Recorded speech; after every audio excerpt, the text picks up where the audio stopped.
Hello everyone, welcome to my channel online ST with Manoj Gupta में आपका स्वागत है दोस्तों। हम लोग UP TGT PGT GIC exam के लिए इसमें हम लोग इतिहास के प्रैक्टिस सेट को सॉल्व कर रहे हैं। आज हम लोग प्रैक्टिस सेट नंबर सेकंड को देखने वाले हैं दोस्तों, जो कि UP TGT PGT exam date घोषित हो गया है। आप लोग प्रैक्टिस सेट अभी से ही लगाना शुरू कर दीजिए दोस्तों। तो हम लोगों ने प्रैक्टिस सेट नंबर फर्स्ट को देख लिया है। आज हम लोग प्रैक्टिस सेट नंबर सेकंड को देखने वाले हैं। अगर आपको ये वीडियो पसंद आए तो चैनल को लाइक शेयर सब्सक्राइब अवश्य करिएगा दोस्तों। तो चलिए हम लोग देखते हैं प्रैक्टिस सेट नंबर सेकंड को।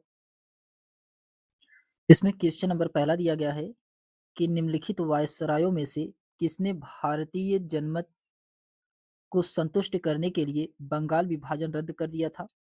क्वेश्चन नंबर फर्स्ट का इसमें राइट आंसर क्या होगा? तो बंगाल विभाजन किसके द्वारा रद्द किया गया था? ये लॉर्ड हॉर्डिंग के द्वारा। लॉर्ड हॉर्डिंग के द्वारा ऑप्शन नंबर इसका डी वाला राइट आंसर होगा। लॉर्ड हॉर्डिंग जो कि ये 1910 से लेकर के 1916 तक ये भारत का वायसराय रहा। इसके समय में महत्वपूर्ण घटना ब्रिटेन के राजा जॉर्ज पंचम का भारत में आगमन हुआ था। तो जॉर्ज पंचम का भारत में आगमन हुआ था और दिल्ली दरबार का आयोजन किया गया था। इसी समय बंगाल विभाजन 1911 को घोषणा किया गया था। दिल्ली दरबार में ही राजधानी कलकत्ता से दिल्ली स्थानांतरित किया गया था और 1912 में राजधानी दिल्ली को बनाया गया था। तो बंगाल विभाजन रद्द करने की घोषणा 1911 में किया गया था लॉर्ड हॉर्डिंग के समय में।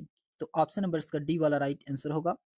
फिर उसके बाद आता है क्वेश्चन नंबर सेकंड है कि 1781 एडी में अमेरिका और फ्रेंच की संयोजित सेनाओं ने कमांड के अधीन एक अंग्रेजी सेना की इकाई को ट्रैप कर लिया।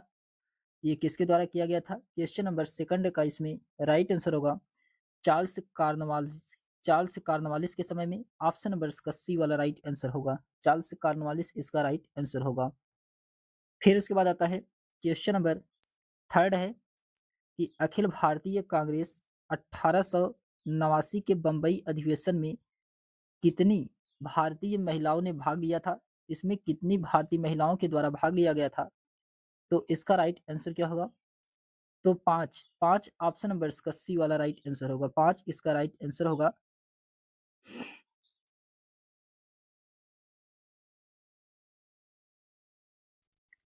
फिर उसके बाद आता है अगर टोटल महिलाओं की संख्या पूछी जाए तो 10 थी, लेकिन इसमें भारतीय महिलाओं की संख्या पूछी गई है तो 5 है। फिर उसके बाद आता है क्वेश्चन नंबर 4 है कि विभाजन के सिद्धांत की ब्रिटिश सरकार की सहमति की घोषणा किसने की थी? क्वेश्चन नंबर 4 का इसमें राइट आंसर क्या होगा? तो ये किया गया था माउंटबेटन के द्वारा। ऑप्शन नंबर इसका सी वाला राइट आंसर होगा। तो विभाजन के सिद्धांत की ब्रिटिश सरकार की सहमति की घोषणा माउंटबेटन के द्वारा किया गया था। फिर उसके बाद आता है क्वेश्चन नंबर 5 है कि यह कथन किसका है कि जापानी बलिदान के माध्यम से भारत की कोई मुक्त दास्ता से भी बदतर है? ये कथन किसका है? क्वेश्चन नंबर 5 का इसमें राइट आंसर क्या होगा? ये सुभाष चंद्र बोस का कथन है। सुभाष चंद्र बोस का कथन है। ऑप्शन नंबर इसका सी वाला राइट आंसर होगा।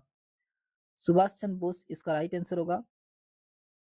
इन्होंने कहा है कि जापानी बलिदान के माध्यम से भारत की कोई मुक्त दास्ता से भी बदतर है। फिर उसके बाद आता है क्वेश्चन नंबर 6 है कि किस आंदोलन को आरंभ करने के लिए महात्मा गांधी ने करो या मरो का नारा दिया था? तो करो या मरो का नारा महात्मा गांधी के द्वारा भारत छोड़ो आंदोलन के दौरान दिया गया था। ऑप्शन नंबर इसका बी वाला राइट आंसर होगा। भारत छोड़ो आंदोलन के दौरान दिया गया था करो या मरो का नारा। 8 अगस्त 1942 को भारत छोड़ो आंदोलन प्रारंभ हुआ था। आंदोलन छोड़ो में अगस्त क्रांति के नाम से जाना जाता है। इसको अगस्त क्रांति के नाम से भी जाना जाता है। इसी में महात्मा गांधी के द्वारा करो या मरो का नारा दिया गया था। फिर उसके बाद आता है क्वेश्चन नंबर 7 है कि 1937 के आम चुनाव के दौरान भारतीय राष्ट्रीय कांग्रेस किस प्रांत में मंत्रिमंडल नहीं बना सकी थी? तो किस प्रांत में मंत्रिमंडल नहीं बनाया गया था?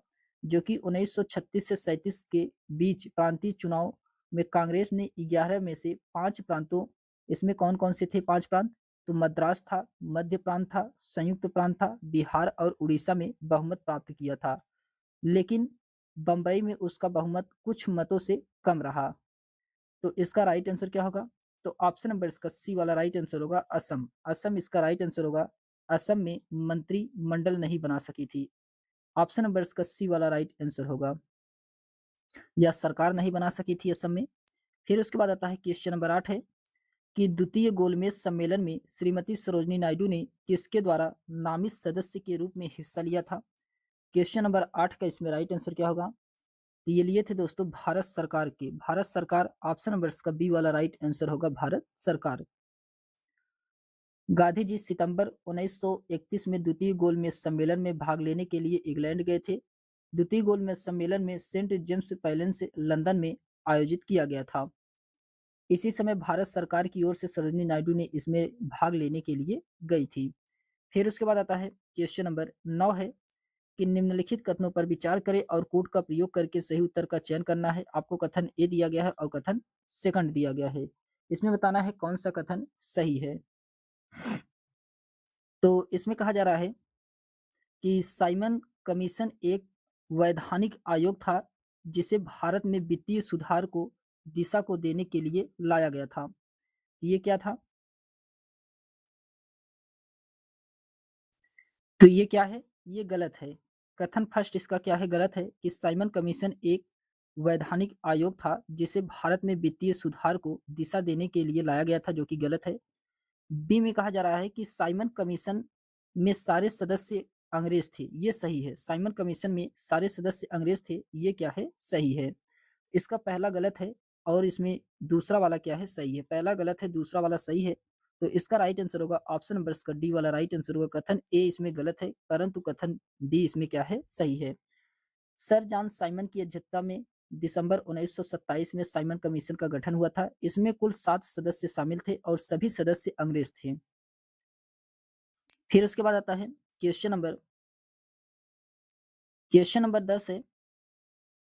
क्वेश्चन नंबर 10 में कहा जा रहा है कि अभिकथन दिया गया है और कारण दिया गया है। आपको इसमें पढ़ करके सही उत्तर का इसमें चयन करना है, कौन सा इसमें सही है। अभिकथन में कहा जा रहा है कि गांधी जी की सत्याग्रह की तकनीक सत्य और अहिंसा का जुड़वा अवधारणाओं पर आधारित है। तो इसमें अभिकथन क्या है? अभिकथन सही है। अभिकथन इसका सही है। कारण में कहा जा रहा है कि सत्याग्रह का शाब्दिक अर्थ है सत्य पर टिके रहना। तो ये भी इसमें सही है। दोनों सही है लेकिन इसका व्याख्या नहीं कर रहा है। कथन और कारण दोनों सही है लेकिन इसका व्याख्या नहीं कर रहा है। इसलिए इसका राइट आंसर क्या होगा? इसका राइट आंसर होगा ऑप्शन नंबर इसका डी वाला राइट आंसर होगा। अभिकथन और कारण दोनों सही है लेकिन कारण अभिकथन की व्याख्या नहीं करता है। फिर उसके बाद आता है क्वेश्चन नंबर 11 है कि बंगाल विभाजन के जवाब में राष्ट्रवादियों द्वारा परिवर्तित विरोध के नवीन साधन थे। तो कौन कौन से नवीन साधन थे? क्वेश्चन नंबर 11 का इसमें राइट आंसर क्या होगा? तो इसमें कौन कौन से साधन थे? इसमें दिया गया है विदेशी वस्तुओं का बहिष्कार। विदेशी वस्तुओं का बहिष्कार जो कि सही है। स्वदेशी की तरफदारी, ये भी सही है। स्वदेशी मेलों का आयोजन, ये भी सही है। चरखे का प्रयोग, ये जो कि इसमें गलत है। फिर जंगल सत्याग्रह, ये भी इसमें गलत है। राष्ट्रवादी प्रसार हेतु नई समितियों का उदय, ये भी इसमें क्या है? सही है। तो पहला, दूसरा, तीसरा और छठवां सही है, जबकि चौथा और पांचवा इसमें क्या है? गलत है। तो इसलिए इसका राइट आंसर होगा ऑप्शन नंबर इसका सी वाला राइट आंसर होगा। पहला, दूसरा, तीसरा, छठवां इसमें सही है। फिर उसके बाद आता है क्वेश्चन नंबर 12 है कि निम्नलिखित में से किसने हिंदुत्व नामक पुस्तक लिखी है?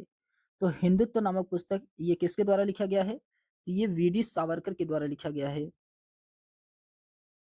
ऑप्शन नंबर इसका डी वाला राइट आंसर होगा। वी.डी. सावरकर ने नासिक में मित्र मेला की स्थापना किया था। वी.डी. सावरकर ने the Indian war of independence 1857 तथा हिंदुत्व नामक पुस्तक लिखी थी। फिर उसके बाद आता है क्वेश्चन नंबर 13 है कि सूची फर्स्ट को सूची सेकंड से सुमेलित कराना है। क्वेश्चन नंबर 13 में इसमें दिया गया है सूची फर्स्ट और सूची सेकंड से सुमेलित कराना है। इसमें दिया गया है पी आनंद चार्लू, ये जो कि मद्रास महाजन सभा से संबंधित है। मद्रास महाजन सभा, तो पहला सही है। फिर उसके बाद आता है बॉम्बे प्रेसिडेंसी एसोसिएशन, ये केटी एसोसिएशन से संबंधित है। केटी तेलंगे तेलंगा किससे संबंधित है? तो बॉम्बे प्रेसिडेंसी एसोसिएशन से संबंधित है, दूसरा सही है। फिर उसके बाद आता है आनंद मोहन बोस। आनंद मोहन बोस ये इंडियन एसोसिएशन कलकत्ता से संबंधित है, इंडियन एसोसिएशन, तो इसका तीसरा सही है। और राजा राम मोहन राय, राजा राम मोहन राय जो कि ये आत्मीय सभा कलकत्ता में हुआ था, आत्मीय सभा से संबंधित है, 1951 में कलकत्ता में इसका आयोजन किया गया था, तो ये चौथा सही है। तो ए का इसमें पहला सही है, बी का दूसरा, सी का तीसरा और डी का इसमें चौथा वाला सही है। तो इसका राइट आंसर होगा ऑप्शन नंबर इसका फर्स्ट वाला राइट आंसर होगा। ए का पहला, बी का दूसरा, सी का तीसरा और डी का चौथा इसमें क्या है? सही है। आप लोग वीडियो को शेयर कर दीजिए दोस्तों, और नए हो तो चैनल को अवश्य सब्सक्राइब करिएगा। फिर उसके बाद क्वेश्चन नंबर 14 है कि किस वर्ष में दारुल उलूम देवबंद विद्यालय की स्थापना की गई थी? तो दारुल उलूम देवबंद विद्यालय की स्थापना किस वर्ष किया गया था? क्वेश्चन नंबर 14 का इसमें राइट आंसर क्या होगा?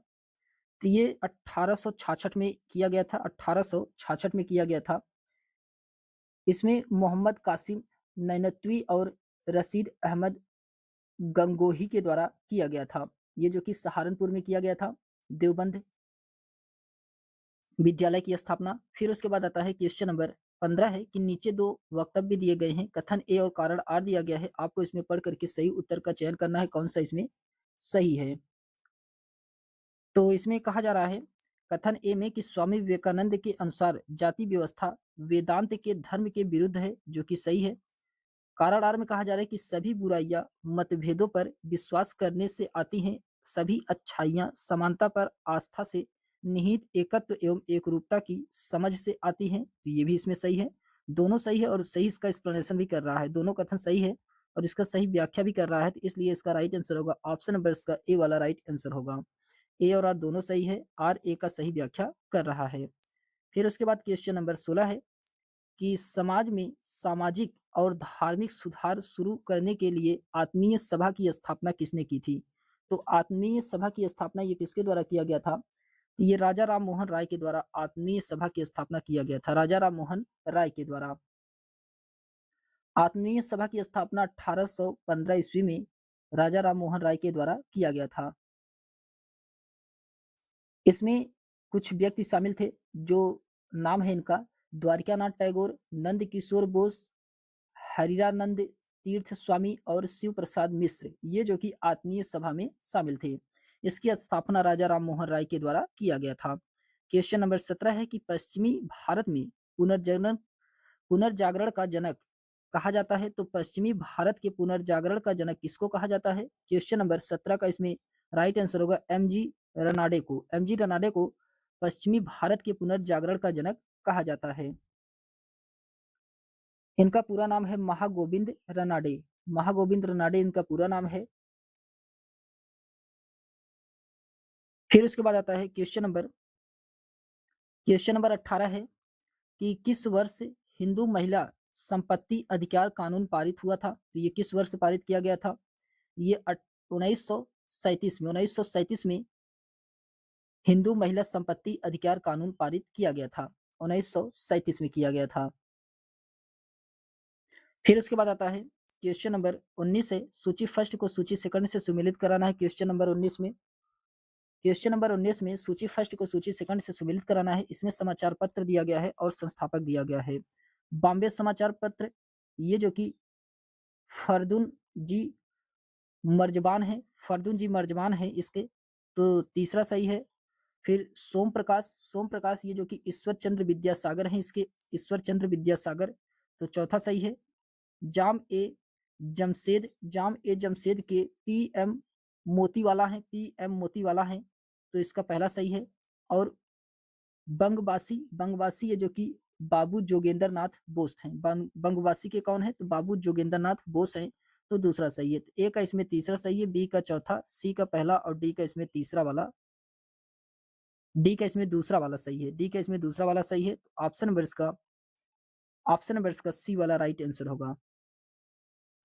फिर उसके बाद आता है क्वेश्चन नंबर 20 है, सूची फर्स्ट को सूची सेकंड से सुमेलित कराना है। क्वेश्चन नंबर 20 में इसमें दिया गया है हंटर शिक्षा आयोग, ये जो कि 1882 से 83 तक था। तो इसका पहला सही है। सैंडलर विश्वविद्यालय आयोग, ये जो कि 1917 से 1919 तक, दूसरा सही है। हॉल्टिंग समिति, ये जो कि 1929 में आया था, तो इसका चौथा सही है। सार्जेंट शिक्षा योजना, ये जो कि 1944 में, तो तीसरा सही है। तो इसका राइट आंसर होगा ए का पहला, बी का दूसरा, सी का चौथा और डी का इसमें तीसरा वाला सही है। तो ऑप्शन नंबर इसका फर्स्ट वाला राइट आंसर होगा। ए का पहला, बी का दूसरा, सी का चौथा और डी का तीसरा इसमें सही है। क्वेश्चन नंबर 21 है, 1857 के विद्रोह के दौरान मेजर बर्टन और उनके 2 पुत्र कहाँ पर मारे गए थे? तो कहाँ पे ये मारे गए थे? ये मारे गए थे कोटा में। कोटा में, ऑप्शन नंबर इसका डी वाला राइट आंसर होगा, कोटा में मारे गए थे। फिर उसके बाद आता है क्वेश्चन नंबर 22 है कि भारत में मार्शल कम्युनिटीज का सिद्धांत अंग्रेजों ने निम्न में से किस कारण से विकसित किया था? तो ये किस कारण से विकसित किया है? ये किया है 1857 के विद्रोह के बाद जातीय समुदायों के आधार पर सेना की भर्ती हेतु लोगों की पहचान करने से। तो ऑप्शन नंबर इसका बी वाला राइट आंसर होगा। ऑप्शन नंबर इसका बी वाला राइट आंसर होगा। फिर उसके बाद आता है क्वेश्चन नंबर 23 है कि अंग्रेजों ने शंकर शाह तथा रघुनाथ शाह को तोप के मुंह से बांध करके कब उड़ा दिया था? तो कब उड़ाया था? तो ये उड़ाया था दोस्तों 18 सितंबर 1857 को। 18 सितंबर 1857, ऑप्शन नंबर इसका सी वाला राइट आंसर होगा। फिर उसके बाद आता है क्वेश्चन नंबर 24 है कि दक्कन कृषक राहत अधिनियम कब पारित किया गया था? दक्कन कृषक राहत अधिनियम ये पारित किया गया था 1879 में। 1879 में, ऑप्शन नंबर इसका बी वाला राइट आंसर होगा, 1879 में। फिर उसके बाद आता है क्वेश्चन नंबर 25 है, सूची फर्स्ट को सूची सेकंड से सुमेलित कराना है। क्वेश्चन नंबर 25 में इसमें दिया गया है सन्यासी विद्रोह। सन्यासी विद्रोह ये कहाँ पे हुआ था? तो ये बंगाल में हुआ था, तीसरा सही है। विजयनगरम विद्रोह, ये जो कि आधुनिक आंध्र प्रदेश में हुआ था, जो कि चौथा सही है। वैलूथम्पी विद्रोह, ये जो कि त्रावणकोर में हुआ था, तो दूसरा सही है। और कोलिया विद्रोह ये कहाँ पे हुआ था? तो ये गुजरात में हुआ था, तो इसका पहला सही है। तो ए का इसमें तीसरा सही है, बी का इसमें चौथा है, सी का दूसरा और डी का इसमें पहला वाला सही है। तो ऑप्शन नंबर इसका सी वाला राइट आंसर होगा। ऑप्शन नंबर इसका सी वाला राइट आंसर होगा। फिर उसके बाद आता है क्वेश्चन नंबर 26 है कि निम्न में से किसने स्वयं को धरती आबा घोषित किया था? तो धरती आबा किसे कहा जाता है? क्वेश्चन नंबर 26 का इसमें राइट आंसर होगा बिरसा मुंडा को। बिरसा मुंडा को धरती आबा के नाम से जाना जाता है। ऑप्शन नंबर इसका सी वाला राइट आंसर होगा। बिरसा मुंडा जो कि ये मुंडा विद्रोह के नेता थे, इनको भगवान का दूत या धरती आबा घोषित किया गया था। फिर उसके बाद क्वेश्चन नंबर 27 है कि 1930 में प्रस्तुत हाइडस सेंस जांच समिति का प्रतिवेदन किस उद्योग से संबंधित था? ये किस उद्योग से संबंधित था? क्वेश्चन नंबर 27 के इसमें राइट आंसर होगा, ये चमड़ा उद्योग से संबंधित था। चमड़ा उद्योग से, ऑप्शन नंबर इसका डी वाला राइट आंसर होगा, चमड़ा उद्योग से। फिर उसके बाद आता है क्वेश्चन नंबर 28 है। क्वेश्चन नंबर 28 में कहा जा रहा है कि निम्नलिखित में से किस वर्ष में मैनचेस्टर कॉटन कंपनी का गठन किया गया था?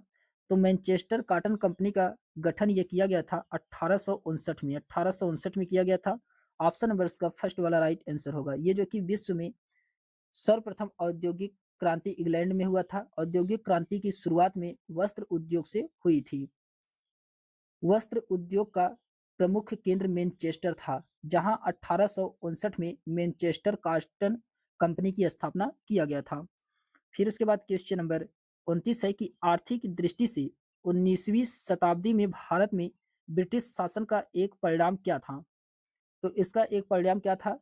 तो ये था कि भारतीय कृषि का व्यवसायीकरण करना। भारतीय कृषि का व्यवसायीकरण, ऑप्शन नंबर इसका सी वाला राइट आंसर होगा।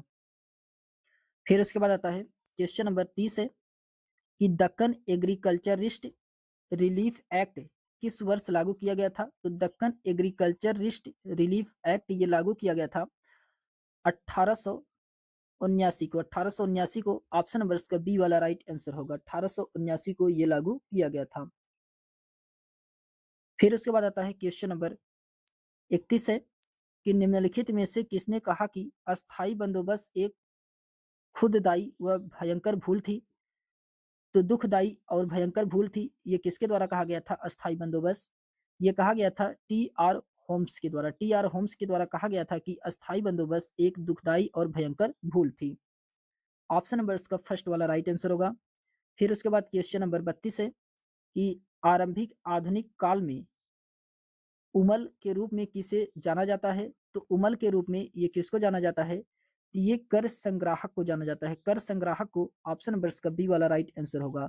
कर संग्राहक टैक्स कलेक्टर को जाना जाता है। ऑप्शन नंबर इसका डी वाला राइट आंसर होगा। फिर उसके बाद आता है क्वेश्चन नंबर 33 है कि हमने 1935 का अधिनियम तैयार किया क्योंकि हमें लगा कि यह भारत में अंग्रेजों के प्रभाव को बनाए रखने का सबसे बढ़िया तरीका था। यह कथन किसका है? क्वेश्चन नंबर 33 का इसमें राइट आंसर क्या होगा? ये कथन है लॉर्ड लिनिथगो का। लॉर्ड लिनिथगो का है। ऑप्शन नंबर इसका बी वाला राइट आंसर होगा, लॉर्ड लिनिथगो का है। उस समय 1935 अधिनियम में कुल 321 अनुच्छेद, 10 अनुसूचियां और 14 भाग थे। फिर उसके बाद आता है क्वेश्चन नंबर 34 है 1858 के अधिनियम 1858 के अधिनियम के द्वारा ईस्ट इंडिया कंपनी ने सत्ता रानी को हस्तांतरित कर दिया था। तो सत्ता रानी को हस्तांतरित कर दिया था। ऑप्शन नंबर इसका फर्स्ट वाला राइट आंसर होगा। ईस्ट इंडिया कंपनी ने सत्ता रानी को हस्तांतरित कर दिया था 1858 के अधिनियम के द्वारा। फिर उसके बाद आता है क्वेश्चन नंबर 35 है कि रेगुलेटिंग एक्ट किस वर्ष पारित किया गया था? रेगुलेटिंग एक्ट ये किस वर्ष पारित किया गया था? तो इसका राइट आंसर होगा 1773 के द्वारा। 1773 ऑप्शन नंबर इसका बी वाला राइट आंसर होगा। 1773 के द्वारा पारित किया गया था। फिर क्वेश्चन नंबर 36 है कि निम्नलिखित में से किसे मराठा मैकियावेली के नाम से जाना जाता है? तो मराठा मैकियावेली के नाम से किसको जाना जाता है? तो नाना फडणवीस को। नाना फडणवीस को मराठा मैकियावेली के नाम से जाना जाता है। ऑप्शन नंबर इसका डी वाला राइट आंसर होगा। फिर उसके बाद आता है क्वेश्चन नंबर 37 है कि किसके नेतृत्व में अंग्रेज सेना पोर्टो नोवा में हैदर अली को पराजित किया था? तो हैदर अली को ये आयरकूट के द्वारा पराजित किया गया था पोर्टो नोवा के युद्ध में। ऑप्शन नंबर इसका फर्स्ट वाला राइट आंसर होगा, आयरकूट था उस समय। फिर उसके बाद क्वेश्चन नंबर 38 है कि क्लाइव बंगाल कब वापस इसके गवर्नर के रूप में लौटा था? तो क्लाइव बंगाल कब वापस इसके गवर्नर के रूप में लौटा था? क्वेश्चन नंबर 38 का इसमें राइट आंसर क्या होगा? ये लौटा था 1765 में। 1765 में ऑप्शन नंबर इसका फर्स्ट वाला राइट आंसर होगा, 1765 में। फिर उसके बाद आता है क्वेश्चन नंबर 39 है। क्वेश्चन नंबर 39 में कहा जा रहा है कि अवध के अधिग्रहण के खिलाफ हुए व्यापक विरोध के बारे में निम्नलिखित में से कौन सा सही नहीं है? तो इसमें कौन सा सही नहीं है? इसमें दिया गया है कि राजा को कलकत्ता निर्वासित नहीं किया गया था। ये जो कि क्या है, सही नहीं है। ऑप्शन नंबर इसका फर्स्ट वाला राइट आंसर होगा कि राजा को कलकत्ता निर्वासित नहीं किया गया था। अवध को कुशासन के आधार पर लाल डलहौजी ने 13 फरवरी 1856 को अवध राज्य में विलय कर लिया गया था। इस समय यहाँ के जो नवाब थे ये वाजिद अली शाह थे। इनको कलकत्ता निर्वासित कर दिया गया था। कलकत्ता निर्वासित कर दिया गया था, इसीलिए ऑप्शन नंबर इसका फर्स्ट वाला राइट आंसर होगा। ये इसमें क्या है, सही नहीं है। फिर उसके बाद आता है क्वेश्चन नंबर 40 है कि सरकारी अभिलेखों के संदर्भ में कंसल्टेशन क्या थे? कंसल्टेशन क्या था सरकारी अभिलेखों के संदर्भ में? ये बंगाल में अंग्रेजी ईस्ट इंडिया कंपनी के तमाम किस्म के कारोबार था। ऑप्शन नंबर इसका फर्स्ट वाला राइट आंसर होगा कि बंगाल में अंग्रेजी ईस्ट इंडिया कंपनी के तमाम किस्म के कारोबार था। फिर उसके बाद क्वेश्चन नंबर 41 है कि निम्नलिखित में से किस यूरोपीय देश की व्यापारी कंपनी ने 1605 में मसूलीपट्टनम में अपना बेस स्थापित किया था? ये किसके द्वारा स्थापित किया गया था? ये किया गया था डच के द्वारा। डच के द्वारा ऑप्शन नंबर इसका सी वाला राइट आंसर होगा। डच के द्वारा किया गया था। मसूलीपट्टनम में पहला बेस बनाया गया था। फिर उसके बाद आता है क्वेश्चन नंबर 42 है कि पुर्तगाली बस्ती सेंट थोमे कहाँ स्थित है? तो सेंट थोमे ये कहाँ पे स्थित है? क्वेश्चन नंबर 42 का इसमें राइट आंसर होगा सेंट थॉमे, ये जो कि मद्रास में स्थित है। कहाँ पे है? मद्रास में है। ऑप्शन नंबर इसका फर्स्ट वाला राइट आंसर होगा, मद्रास में। फिर उसके बाद आता है क्वेश्चन नंबर 43 है कि निम्नलिखित उत्तर मुगलकालीन शासकों को कालानुक्रम में व्यवस्थित कीजिए। उत्तर मुगलकालीन शासक को कालानुक्रम में व्यवस्थित करना है। तो सबसे पहले इसमें जहादर शाह आएंगे। जहादर शाह ये सबसे पहले आएंगे। जहादर शाह का क्रम क्या है? इनका शासनकाल है 1712 से लेकर के 1713 तक है। फिर जहांदर शाह के बाद इसमें कौन आएँगे? जहांदर शाह के बाद इसमें आएँगे फ़र्रुखसियर आएँगे, ये दूसरे नंबर पे आएँगे फ़र्रुखसियर। इनका शासनकाल 1713 से लेकर के 1713 से लेकर के 1719 तक है इनका कार्यकाल। फिर उसके बाद रफ़ीउद्दौला का कार्यकाल 1719 तक है, ये तीसरे नंबर पे आएँगे रफ़ीउद्दौला। रफ़ीउद्दौला के बाद मोहम्मद शाह आएँगे, ये चौथे नंबर पे आएँगे मोहम्मद शाह। मोहम्मद शाह का कार्यकाल 1719 से 1748 तक था। फिर उसके बाद अहमद शाह आएँगे, अहमद शाह ये 5वें नंबर पे आएँगे, इनका कार्यकाल था 1748 से 1754 तक। तो इसका राइट आंसर होगा बी-ई-ए-सी-डी इसका राइट आंसर होगा। ऑप्शन नंबर इसका सी वाला राइट आंसर होगा। फिर उसके बाद आता है क्वेश्चन नंबर 44 है, ऐतिहासिक कविता जवान रासो निम्नलिखित में से किस युद्ध पर आधारित है? जवान रासो ये किस युद्ध पर आधारित है? तो ये है बोराज का युद्ध। बोराज का युद्ध ऑप्शन नंबर इसका डी वाला राइट आंसर होगा। सीताराम रत्नू द्वारा रचित ग्रंथ ये जवान रासो बोराज ठिकाने के ठाकुर जवान सिंह और महादजी सिंधिया के सेनानायक रामजी पटेल के बीच बोराज के रण क्षेत्र में युद्ध हुआ था, ये जो कि 1786 ईस्वी के लगभग हुआ था। फिर उसके बाद क्वेश्चन नंबर 45 है कि सूची फर्स्ट को सूची सेकंड से सुमेलित कराना है। मध्यकाल का वैष्णव संप्रदाय और संस्थापक दिया गया है क्वेश्चन नंबर 45 में। इसमें दिया गया है महापुरुषीय संप्रदाय। महापुरुषीय संप्रदाय ये जो कि इसके संस्थापक कौन थे? तो शंकर देव थे, शंकर देव इसके संस्थापक थे, तो चौथा सही है। पुष्टि मार्ग के संस्थापक वल्लभाचार्य हैं, वल्लभाचार्य तो पहला सही है। ब्रह्मा संहित या बमुनिया इसके संस्थापक कौन है? तो दामोदर देव हैं, दामोदर देव हैं, तो दूसरा सही है। और ठाकुरिया संप्रदाय के संस्थापक कौन हैं? तो पुरुषोत्तम ठाकुर हैं, तो तीसरा सही है। ए का चौथा, बी का इसमें पहला, सी का दूसरा और डी का इसमें तीसरा वाला सही है। तो इसका राइट आंसर होगा ऑप्शन नंबर इसका बी वाला राइट आंसर होगा। डी का तीसरा ऑप्शन नंबर इसके बी वाले में है, ऑप्शन नंबर इसका बी वाला राइट आंसर होगा। फिर क्वेश्चन नंबर 46 है कि इनमें से कौन सा कथन पुरंदर की संधि का हिस्सा नहीं था? तो कौन सा कथन है जो कि पुरंदर की संधि का हिस्सा नहीं है क्वेश्चन नंबर 46 में? तो 35 किलो में से 23 किलो का समर्पण मुगलों को कर दिया गया, जो कि सही है। बीजापुर कोंकण का क्षेत्र शिवाजी को अनुदान में दिया गया, ये भी सही है। शिवाजी ने दक्षिण में किसी मुगल अभियान में भाग लेने की मंजूरी दी, ये भी सही है। शिवाजी को 5000 का मनसब अनुदान दिया गया था, ये जो कि क्या है? गलत है। ये क्या है? गलत है। उनके पुत्र संभाजी को 5000 का मनसब दिया गया था। तो ऑप्शन नंबर इसका डी वाला यही इसमें क्या है? सही नहीं है पुरंदर की संधि के बारे में। क्वेश्चन नंबर 47 है कि सूची फर्स्ट को सूची सेकंड से सुमेलित कराना है। इसमें अष्ट प्रधान अधिकारी और शिवाजी के मंत्री दिए गए हैं। तो इसमें पेशवा ये जो कि मरो त्र्यंबक पिंगले थे, कौन थे? मोरो त्र्यंबकम पिंगले थे, तो इसका तीसरा सही है। मजूमदार जो कि अमात्य ये कौन थे? तो ये रामचंद्र नीलकंठ थे इसके, तो चौथा सही है। सरनीस सचिव थे, ये अन्ना जी दाते थे, इसका तो पहला सही है। और वाकिया नवीस ये जो कि दत्ताजी त्र्यंबकम थे, दत्ताजी त्र्यंबकम, तो इसका दूसरा सही है। तो ए का तीसरा, बी का चौथा, सी का पहला और डी का इसमें दूसरा वाला सही है। तो डी का दूसरा वाला सही है, तो ऑप्शन नंबर इसका डी वाला ही राइट आंसर होगा।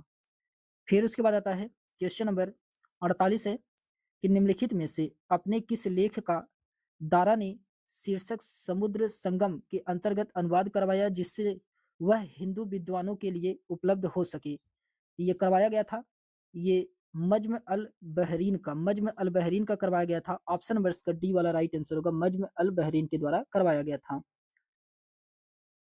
फिर उसके बाद आता है क्वेश्चन नंबर 49 है कि निम्नलिखित फारसी ग्रंथों को उनकी पूर्णतया के कालानुक्रम में व्यवस्थित कीजिए। पहले से बाद में व्यवस्थित करना है इसमें। तो सबसे पहले इसमें कौन आएंगे? तारीख अल्फी, ये सबसे पहले आएगा तारीख अल्फी के बाद इसमें तारीख दाऊदी, ये दूसरे नंबर पे आएगा। फिर उसके बाद शाहनामा, ये तीसरे नंबर पे आएगा। फिर उसके बाद आएगा मसनवी ए आलमगीरी, ये चौथे नंबर पे आएगा। तो इसका जो सही क्रम होगा CADB इसका सही क्रम होगा, CADB इसका सही क्रम होगा। इसमें तारीख़ अल्फ़ी ये जो कि अकबर के शासनकाल में हुआ था और तारीख़ दाऊदी ये जो कि जहांगीर के शासनकाल में, पादशाहनामा ये जो कि शाहजहाँ के और मसनवी-ए-आलमगीरी ये जो कि औरंगज़ेब के शासनकाल में हुआ था। फिर उसके बाद आता है इसका राइट आंसर क्या होगा? तो ऑप्शन नंबर इसका डी वाला राइट आंसर होगा, CADB इसका राइट आंसर है। फिर उसके बाद क्वेश्चन नंबर 50 है, सुलह-ए-कुल की धारणा आधारित थी। सुलह-ए-कुल की धारणा जो आधारित थी, ये किस पर आधारित थी? ये वहदतुल वजूद के सिद्धांत पर, वहदतुल वजूद के सिद्धांत पर ऑप्शन नंबर इसका सी वाला राइट आंसर होगा। ये अकबर ने अपनाया था, ये अकबर के द्वारा अपनाया गया था। फिर उसके बाद आता है क्वेश्चन नंबर 51 है, तुर्किश सुल्ताना का महल कहाँ है? तुर्किश सुल्ताना का महल कहाँ पे है? क्वेश्चन नंबर 51 का इसमें राइट आंसर होगा फतेहपुर सीकरी में है। कहाँ पे है? फतेहपुर सीकरी में है। ऑप्शन नंबर इसका डी वाला राइट आंसर होगा।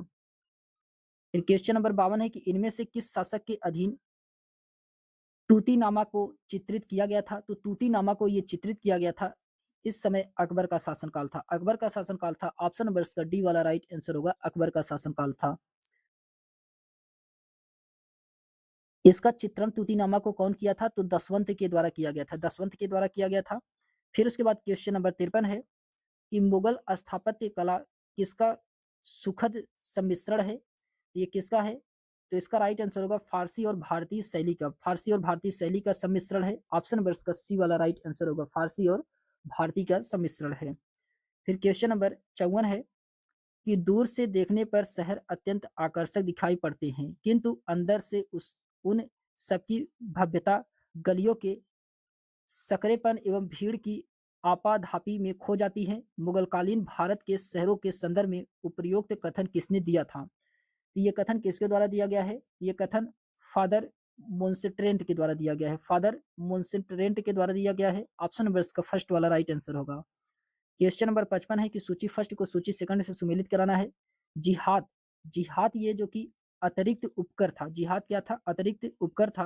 तो इसका चौथा सही है। हुंडी, हुंडी ये जो कि विनिमय पत्र था, विनियमन पत्र था, तो इसका पहला सही है। और हूण, हूण जो कि ये स्वर्ण सिक्का होता था, हूण तीसरा सही है। और फरमान ये क्या होता था? शाही आदेश होता था, तो दूसरा सही है।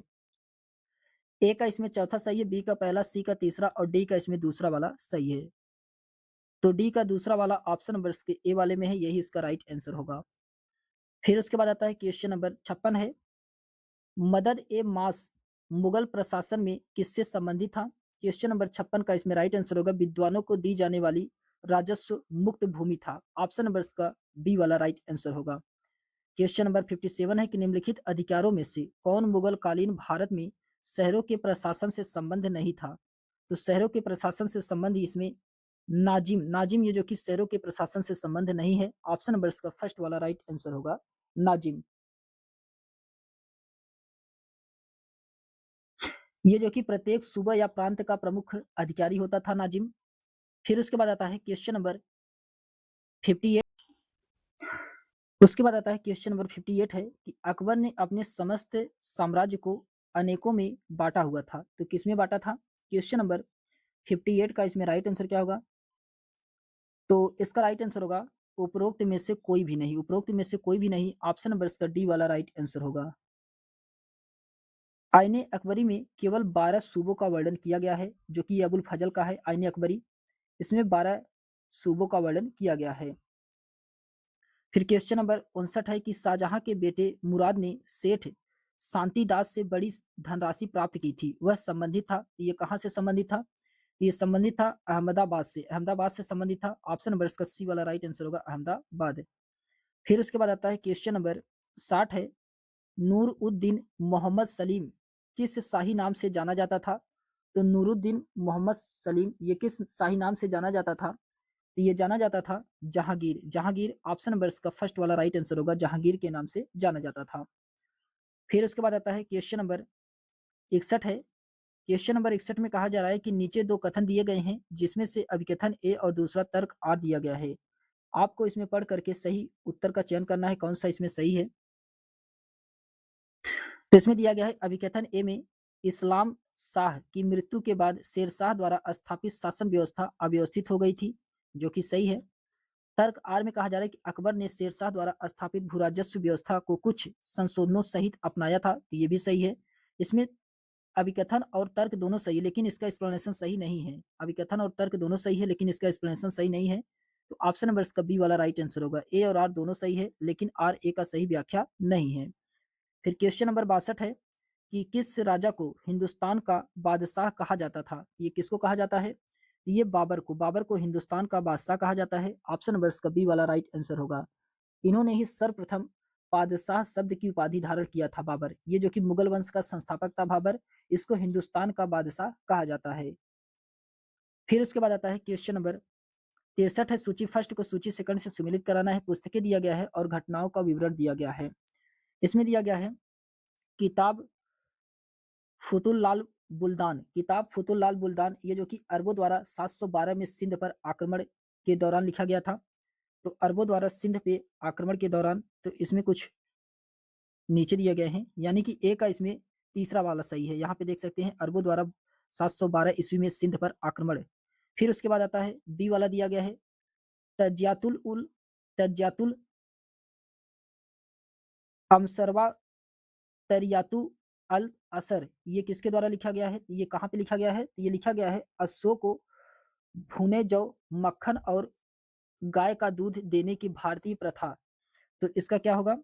तो इसका इसका पहला सही है। तो दूसरे का इसमें क्या होगा? पहला सही है।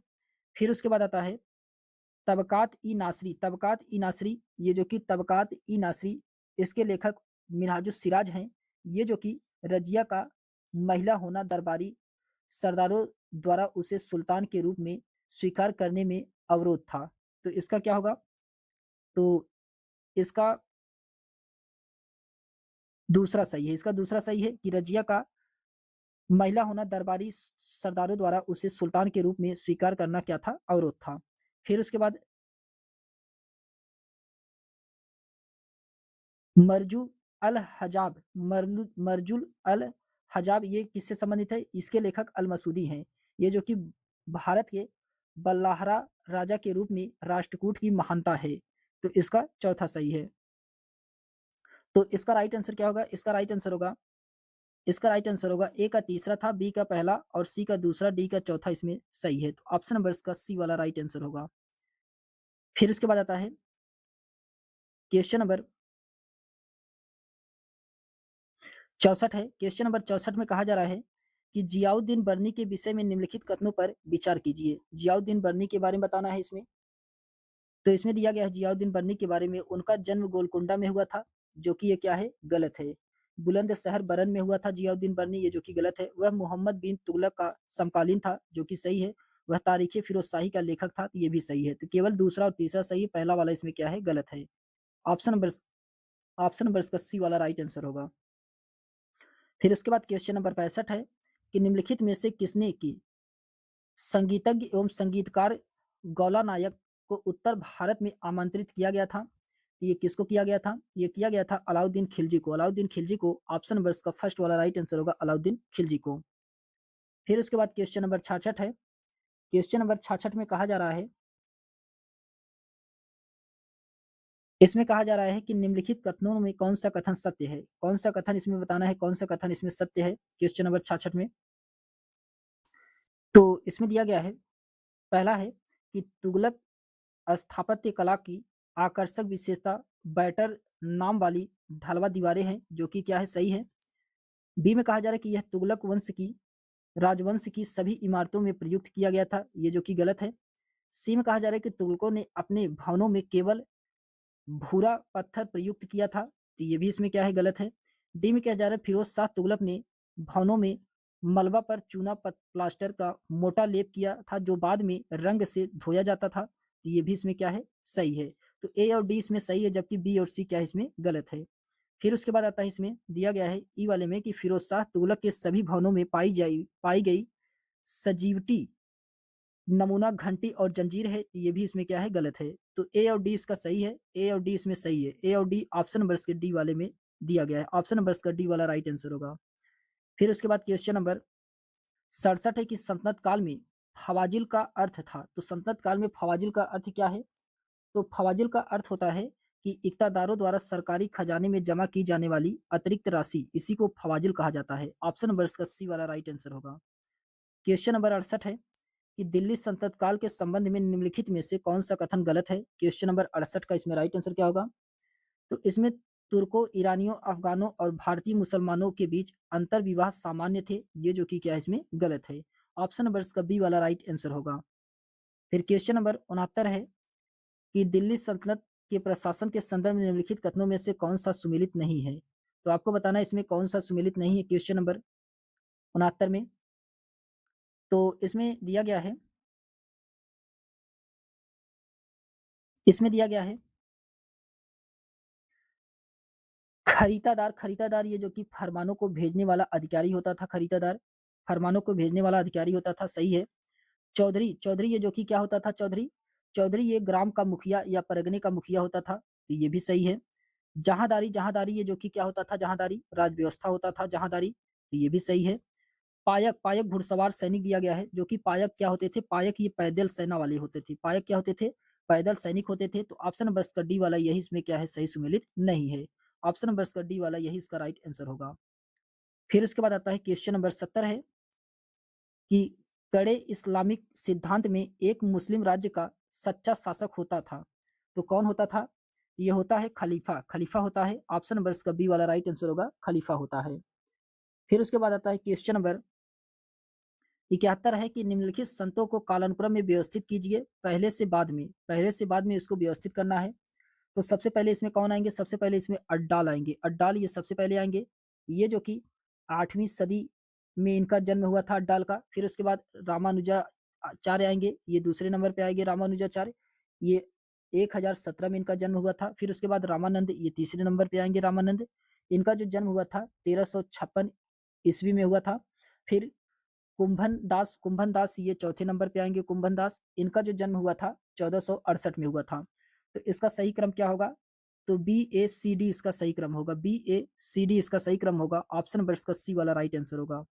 फिर उसके बाद क्वेश्चन नंबर 72 है कि चैतन्य ने दर्शन ज्ञान का प्रतिपादन किया था, चैतन्य ने दर्शन ज्ञान का प्रतिपादन किया था अचिंत्य भेदभाव तत्व से, अचिंत्य भेदभाव तत्व, ऑप्शन नंबर इसका डी वाला राइट आंसर होगा। फिर क्वेश्चन नंबर 73 है कि मीराबाई किस भारतीय राज्य से संबंधित थी? मीराबाई ये किस भारतीय राज्य से संबंधित थी? तो ये राजस्थान से थी, राजस्थान से थी। ऑप्शन नंबर इसका सी वाला राइट आंसर होगा, राजस्थान। क्वेश्चन नंबर 74 है कि कौन सी दक्षिण भारतीय नृत्य शैली विजयनगर शासनकाल में सर्वप्रथम अवतरित हुई? क्वेश्चन नंबर 74 का इसमें राइट आंसर होगा यक्षगान, यक्षगान, ऑप्शन नंबर इसका बी वाला राइट आंसर होगा, यक्षगान। क्वेश्चन नंबर 75 है कि आमरा नायक थे जिन्हें रायों द्वारा शासन करने के लिए क्षेत्र प्रदान किया गया था। तो क्वेश्चन नंबर 75 का इसमें राइट आंसर होगा सैन्य कमांडर को, ऑप्शन नंबर इसका बी वाला राइट आंसर होगा, सैन्य कमांडर को। फिर उसके बाद क्वेश्चन नंबर 76 है कि बहमनी साम्राज्य की स्थापना के लिए निम्नलिखित में से कौन सा परिस्थिति उत्तरदायी थी? तो ये अमीरान ए अमीरान ए सादाह विद्रोह, ऑप्शन नंबर इसका डी वाला राइट आंसर होगा। फिर क्वेश्चन नंबर 77 है कि मोहम्मद बिन तुगलक की चारों योजनाओं पर विचार कीजिए और इसको सही कालानुक्रम में व्यवस्थित करना है। तो सबसे पहले इसमें दोआब में कर में वृद्धि किया गया था 1325 से 27 में, दोआब कर वृद्धि, जो कि ये पहले स्थान पे आएगा दोआब कर वृद्धि। फिर उसके बाद दोआब कर की वृद्धि के बाद राजधानी परिवर्तन 1326 में 1327 में किया गया था, ये दूसरे नंबर पे आएगा राजधानी परिवर्तन। फिर उसके बाद सांकेतिक मुद्रा का प्रचलन किया गया था 1329 से 30 में, सांकेतिक मुद्रा का प्रचलन ये तीसरे नंबर पे आएगा। फिर उसके बाद इसमें खुरासान सैन्य अभियान किया गया था 1332 से 33 में, ये चौथे नंबर पे आएगा। फिर उसके बाद 5वें नंबर पे कराचिल अभियान किया गया था 1337 से 1338 में। ये 5 अभियान थे मोहम्मद बिन तुगलक के, जो कि पाँचों के पाँचों असफल योजना था ये मोहम्मद बिन तुगलक का। तो इसका राइट आंसर क्या होगा? इसका राइट आंसर होगा दोस्तों, इसमें दूसरा, पहला, चौथा, तीसरा इसका राइट आंसर होगा। दूसरा, पहला, चौथा, तीसरा इसका राइट आंसर होगा। ऑप्शन नंबर इसका डी वाला राइट आंसर होगा। फिर उसके बाद आता है क्वेश्चन नंबर 78 है कि जलालुद्दीन खिलजी की हत्या उसके भतीजे और दामाद अलाउद्दीन खिलजी किस स्थान पे की गई थी? तो ये कड़ा में किया गया था। कड़ा में, ऑप्शन नंबर इसका डी वाला राइट आंसर होगा, कड़ा में किया गया था। फिर उसके बाद आता है क्वेश्चन नंबर 79 है कि मोहम्मद गौरी ने कुतुब कुतुबुद्दीन ऐबक को भारतीय क्षेत्र का वायसराय बनाते समय कौन सी पदवी प्रदान की थी? तो कौन सी पदवी प्रदान किया था? क्वेश्चन नंबर 79 का इसमें राइट आंसर होगा मलिक का पदवी दिया था। ऑप्शन नंबर इसका फर्स्ट वाला राइट आंसर होगा, मलिक का पदवी दिया था।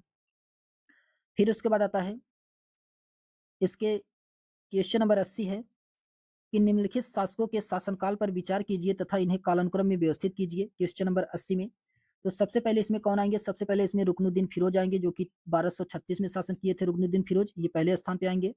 रुकनुद्दीन फिरोज के बाद बहराम शाह, जो कि 1240 से 42 तक शासन किया था, बहराम शाह ये दूसरे नंबर पे आएंगे। बहराम शाह के बाद अलाउद्दीन मसूद शाह, जो कि 1242 से 46 तक शासन किया था, अलाउद्दीन मसूद शाह ये तीसरे नंबर पे आएगा। फिर चौथे नंबर पे नासरुद्दीन महमूद आएगा, जो कि ये 1246 से 65 तक शासन किया था, ये चौथे नंबर पे आएगा। तो जो इसका सही क्रम होगा तो तीसरा, दूसरा, पहला, चौथा इसका सही क्रम होगा। ऑप्शन नंबर इसका बी वाला राइट आंसर होगा। फिर उसके बाद आता है क्वेश्चन नंबर 81 है कि अधोलिखित में किसने भारत में सर्वप्रथम इक्तादारी व्यवस्था आरंभ किया था? तो इक्तादारी व्यवस्था सबसे पहले मुइजुद्दीन मोहम्मद गोरी के द्वारा आरंभ किया गया था। मुइजुद्दीन मोहम्मद गोरी के द्वारा। ऑप्शन नंबर इसका डी वाला राइट आंसर होगा। क्वेश्चन नंबर 82 है कि कश्मीर के निम्नलिखित शासकों में से किसने मोहम्मद गाजी का सामना किया था? तो मोहम्मद गाजी का सामना ये संग्राम राज के द्वारा किया गया था। किसके द्वारा? संग्राम राज के द्वारा किया गया था। ऑप्शन नंबर इसका बी वाला राइट आंसर होगा। फिर उसके बाद आता है क्वेश्चन नंबर 83 है कि सूची फर्स्ट को सूची सेकंड से सुमेलित कराना है। क्वेश्चन नंबर 83 में लांडखा मंदिर, ये जो कि बीजापुर में है लांडखा मंदिर, तो इसका चौथा सही है। प्रभावती गुप्त ये जो कि रुद्रसेन द्वितीय से संबंधित है, तो तीसरा सही है। एहोल अभिलेख ये जो कि पुलकेशिन द्वितीय से संबंधित है, दूसरा सही है। धर्म यज्ञ ये जो कि नालंदा से संबंधित है, तो पहला सही है। तो ए का इसमें चौथा सही है, बी का तीसरा, सी का दूसरा और डी का इसमें पहला वाला सही है। तो डी का पहला वाला ऑप्शन नंबर इसके ए वाले में दिया गया है, यही इसका राइट आंसर होगा।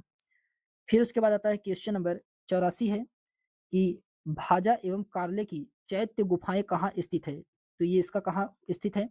क्वेश्चन नंबर 84 का इसमें राइट आंसर होगा लोनावाला, जो कि महाराष्ट्र में है, यही इसका राइट आंसर होगा। ऑप्शन नंबर इसका फर्स्ट वाला राइट आंसर होगा। लोनावाला ये कहाँ पे है? महाराष्ट्र में है, जो कि ये हीन संप्रदाय के द्वारा निर्मित बौद्ध ग्रंथ का एक छोटा समूह है।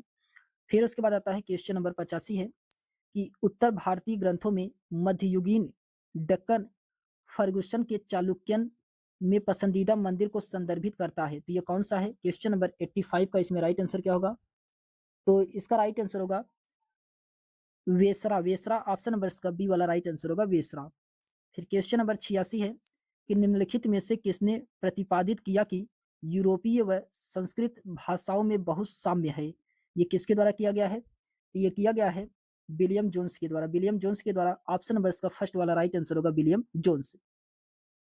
फिर उसके बाद आता है क्वेश्चन नंबर 87 है कि सूची फर्स्ट को सूची सेकंड से सुमेलित कराना है। क्वेश्चन नंबर 87 में इसमें दिया गया है कालिदास। कालिदास ये जो कि अभिज्ञान शाकुंतलम कालिदास का है, चौथा सही है। भारवी, भारवी का क्या है? तो कीर्तार्जुनीयम भारवी का है, तो तीसरा सही है। माघ, माघ ये जो कि भट्टी काव्य का है, भट्टी काव्य यानी कि दूसरा सही है। और भवभूति जो कि ये मालती माधव का है, पहला सही है। तो ए का चौथा, बी का तीसरा, सी का दूसरा और डी का इसमें पहला वाला सही है। तो ऑप्शन नंबर इसका डी का पहला, ऑप्शन नंबर इसके ए वाले में दिया गया है। ऑप्शन नंबर इसका ए वाला राइट आंसर होगा। फिर उसके बाद आता है क्वेश्चन नंबर 88 है कि निम्न में से किस राजवंश को सपादलक्ष का संबंध था? तो सपादलक्ष का संबंध किस राजवंश का है? क्वेश्चन नंबर 88 का इसमें राइट आंसर होगा चौहान। चौहान राजवंश से। ऑप्शन नंबर इसका बी वाला राइट आंसर होगा, चौहान राजवंश से संबंधित है। फिर क्वेश्चन नंबर 89 है कि मांडोर के निम्नलिखित प्रतिहार धारकों का सही कालानुक्रम क्या है? तो इसमें सही कालानुक्रम बताना है। तो सबसे पहले इसमें राजिल, राजिल ये जो कि सबसे पहले आएगा राजिल। फिर उसके बाद इसमें नागभट्ट द्वितीय, नागभट्ट फर्स्ट इसमें सेकंड नंबर पे आएंगे। फिर उसके बाद सिलुक, सिलुक ये तीसरे नंबर पे आएंगे। फिर उसके बाद कुक्कुक, कुक्कुक ये जो कि चौथे नंबर पे आएंगे। तो इसका जो सही क्रम है तो दूसरा, तीसरा, चौथा, पहला इसका सही क्रम है। दूसरा, तीसरा, चौथा, पहला इसका सही क्रम है। तो ऑप्शन नंबर इसका डी वाला राइट आंसर होगा। फिर उसके बाद आता है क्वेश्चन नंबर 90 है कि गांव के रूप में उर एक आवासीय इकाई थी। गांव में मुख्यतः रहते थे, तो क्या रहते थे? क्वेश्चन नंबर 90 का इसमें राइट आंसर होगा किसान। किसान, ऑप्शन नंबर इसका बी वाला राइट आंसर होगा, किसान। क्वेश्चन नंबर 91 है कि निम्नलिखित में से किस भारतीय राजा ने स्वर्णद्वीप में हिंदू साम्राज्य का विस्तार किया था? ये किस भारतीय राजा के द्वारा किया गया था? राजेंद्र फर्स्ट के द्वारा। राजेंद्र फर्स्ट के द्वारा। ऑप्शन नंबर इसका फर्स्ट वाला राइट आंसर होगा राजेंद्र फर्स्ट। फिर क्वेश्चन फिर उसके बाद आता है क्वेश्चन नंबर 92 है कि सूची फर्स्ट को सूची सेकंड से सुमेलित कराना है। इसमें सूची फर्स्ट को सूची सेकंड से सुमेलित कराना है। इसमें दिया गया है तोल्कापियर। तोल्कापियर ये जो कि तोल्कापियम से संबंधित है। तोल्कापियर तोल्कापियर तोल्कापियम से संबंधित है, तो दूसरा सही है। तिरुक्कदेवर तिरुक्कदेवर ये जो कि जीवक चिंतामणि से संबंधित है। जीवक चिंतामणि, तो चौथा सही है। इंग्लो आर्डिगल ये जो कि शिल्पाधिकारम से संबंधित है। शिल्पाधिकारम तीसरा सही है। और सतान ये जो कि मणिमेखले से संबंधित है, पहला सही है। तो इसका राइट आंसर होगा ए का दूसरा, बी का तीसरा, बी का चौथा, सी का तीसरा और डी का इसमें पहला वाला सही है। तो डी का पहला वाला ऑप्शन नंबर के डी वाले में ही दिया गया है, यही इसका राइट आंसर होगा। फिर उसके बाद क्वेश्चन नंबर 93 है कि मेगास्थनीज ने अपनी पुस्तक इंडिका में दक्षिण भारत के किस राजवंश का उल्लेख किया है? क्वेश्चन नंबर 93 का इसमें राइट आंसर होगा, ये किया गया है पांडे। पांडे ऑप्शन नंबर का डी वाला राइट आंसर होगा पांडे। फिर उसके बाद क्वेश्चन नंबर 94 है कि हर्ष के काल में कौन सा अधिकारी चाट एवं भाट कहलाता था? क्वेश्चन नंबर 94 की इसमें राइट आंसर होगा पुलिस को कहा जाता था। पुलिस को चाट और भाट कहा जाता था हर्ष के काल में। ऑप्शन नंबर का सी वाला राइट आंसर होगा। क्वेश्चन नंबर 95 है कि निम्नलिखित में से किस अभिलेख में उल्लेख मिलता है कि हर्षवर्धन ने वल्लभी के ध्रुवसेन सेकंड को परास्त किया था? तो ये मिलता है नसौरी अभिलेख में। नासौरी अभिलेख में ऑप्शन नंबर का बी वाला राइट आंसर होगा नासौरी अभिलेख में। फिर उसके बाद आता है क्वेश्चन नंबर 96 है वेन्सांग के अनुसार हर्ष ने बिहार के किस स्थान पर एक पीतल का विहार बनवाया था? क्वेश्चन नंबर 96 का इसमें राइट आंसर होगा नालंदा में। नालंदा में ऑप्शन नंबर का सी वाला राइट आंसर होगा नालंदा। फिर उसके बाद आता है क्वेश्चन नंबर 97 है कि गुप्त काल के रिकॉर्ड कीपर को क्या कहा जाता था? तो गुप्त काल के रिकॉर्ड कीपर को ये कहा जाता था पुस्तपालन कहा जाता था। ऑप्शन नंबर का बी वाला राइट आंसर होगा पुस्तपालन कहा जाता था। फिर क्वेश्चन नंबर 98 है कि स्कंद गुप्त के काहोम अभिलेख में उल्लिखित ग्राम प्रशासन की सबसे छोटी इकाई कौन सी थी? तो सबसे छोटी इकाई कुकुम ये सबसे छोटी इकाई थी। ऑप्शन नंबर का डी वाला राइट आंसर होगा कुकुम। क्वेश्चन नंबर 99 है कि सूची फर्स्ट को सूची सेकंड से सुमेलित कराना है। इसमें दिया गया है समुद्रगुप्त के समकालीन दक्षिणापथ के शासक और उनका राज्य दिया गया है। दमन का राज्य एरंडलपल था। एरंडलपल इसका दूसरा सही है।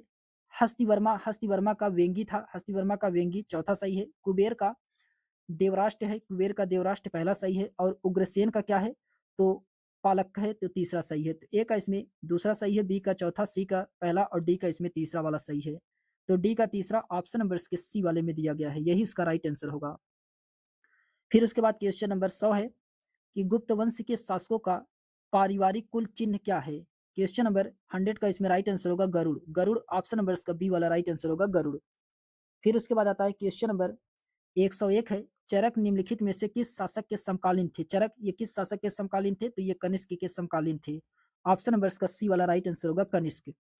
फिर उसके बाद क्वेश्चन नंबर 102 है कि निम्न में से किस शासक को द्विजावर कुंडकुंभ विविधन कहा गया है? तो द्विजावर कुंडकुंभ विविधन कहा गया है, ये किस शासक को कहा गया है? ये कहा गया है गौतमी पुत्र सतकर्णी को। गौतमी पुत्र सतकर्णी को ऑप्शन नंबर का बी वाला राइट आंसर होगा। क्वेश्चन नंबर 103 है कि प्राचीन भारत के निम्नलिखित में से किस ग्रंथ में शुंग वंश के संस्थापक के पुत्र की प्रेम कहानी है? तो क्वेश्चन नंबर 103 का इसमें राइट आंसर होगा मालविकाग्नि मित्रम में। मालविकाग्नि मित्रम में है, ऑप्शन नंबर का बी वाला राइट आंसर होगा। क्वेश्चन नंबर 104 है कि सूची फर्स्ट को सूची सेकंड से सुमेलित कराना है। इसमें दिया गया है देश दिया गया है और धर्म प्रचारक दिया गया है। तो इसमें दिया गया है सबसे पहले गंधार। गंधार देश के धर्म प्रचारक कौन थे? तो गंधार देश के धर्म प्रचारक या गंधार या कश्मीर के मज्झिंतिंग के थे। कौन से? मज्झंतिंग थे। तीसरा सही है। यमन के कौन है? तो यमन के महारक्षित थे। यमन के महारक्षित चौथा सही है। स्वर्ण भूमि के कौन थे? सोन और उत्तर थे। सोन और उत्तर थे, तो दूसरा सही है। और अपरांतक के कौन थे? यमन धर्म रक्षित थे, तो पहला सही है। तो ए का इसमें तीसरा सही है, बी का चौथा, सी का दूसरा और डी का इसमें पहला वाला सही है। तो ऑप्शन नंबर इसका डी का पहला वाला ऑप्शन नंबर इसके बी वाले में दिया गया है, यही इसका राइट आंसर होगा। फिर उसके बाद आता है क्वेश्चन नंबर 105 है कि प्लिनी के अनुसार मिस्र के टालमी फिलाडेल्फस ने बिंदुसार के दरबार में अपने राजदूत के रूप में किसको भेजा था? तो ये किसको भेजा था? तो ये भेजा था डायनेसियस को। डायनेसियस को ऑप्शन नंबर इसका बी वाला राइट आंसर होगा, डायनेसियस को। इसके एक्सप्लेनेशन दिया गया है कि प्लिनी के अनुसार मिस्र के टालमी फिलाडेल्फस ने बिंदुसार के दरबार में अपने राजदूत के रूप में डायनेसियस को भेजा था। स्ट्रेबो के अनुसार सीरिया के शासक एंटियोकस प्रथम ने डायमेकस नामक राजदूत बिंदुसार के दरबार में भेजा था, जो कि मेगास्थनीज के स्थान पर नियुक्त हुआ था। फिर उसके बाद आता है क्वेश्चन नंबर 106 है कि निम्नलिखित में से कौन सा मौर्य प्रशासन के अंतर्गत गुप्तचरों के मुख्य कार्यों से संबंधित नहीं है? क्वेश्चन नंबर 106 का इसमें राइट आंसर होगा कि नागरिकों की भावनाओं के बारे में कोई भी जानकारी संकलित नहीं करना। ऑप्शन नंबर इसका डी वाला यही इसमें क्या है, संबंधित नहीं है। फिर उसके बाद आता है क्वेश्चन नंबर 107 है कि निम्नलिखित में से किस महाजनपद से यूनानियों के खिलाफ लड़ने वाली फारसी सेना को पुरुष और सामग्री की आपूर्ति होती थी? क्वेश्चन नंबर 107 का इसमें राइट आंसर होगा ये गंधार से। गंधार से ऑप्शन नंबर इसका फर्स्ट वाला राइट आंसर होगा, गंधार। क्वेश्चन नंबर 108 है कि निम्नलिखित में से कौन सा महाजनपद नहीं है? तो कौन सा महाजनपद नहीं है? तो ये चेर जो कि महाजनपद नहीं है, चेर महाजनपद नहीं है। ऑप्शन नंबर इसका डी वाला राइट आंसर होगा। क्वेश्चन नंबर 109 है कि सूची फर्स्ट को सूची सेकंड से सुमेलित कराना है। इसमें अमिताभ दिया गया है। अमिताभ ये जो कि उसके बोधिसत्व कौन थे अमिताभ के? तो पद्म पाणी थे, पद्म पाणी थे। तो इसका दूसरा सही है। अच्छोभ्य, अच्छोभ्य ये जो कि वज्रपाणी थे, अच्छोभ्य का पहला सही है। वैरोचन, वैरोचन ये जो कि सामंत भद्र थे, सामंत भद्र ये जो कि चौथा सही है। अमोघ सिद्धि, अमोघ सिद्धि ये जो कि विश्वपाणी थे, तो ये तीसरा सही है। ए का इसमें दूसरा, बी का पहला, सी का चौथा, डी का इसमें तीसरा वाला सही है। तो डी का तीसरा ऑप्शन नंबर इसके बी वाले में है, यही इसका क्या होगा, राइट आंसर होगा। फिर उसके बाद क्वेश्चन नंबर 110 है कि सूची फर्स्ट को सूची सेकंड से सुमेलित कराना है। क्वेश्चन नंबर 110 में सूची फर्स्ट को सूची सेकंड से सुमेलित कराना है। इसमें दिया गया है कथन ए और कारण आर दिया गया है। गौतम बुद्ध ने अधिक संख्या में वर्षावास श्रावस्ती में बिताया, जो कि कौशल का एक प्रमुख नगर था, जो कि सही है।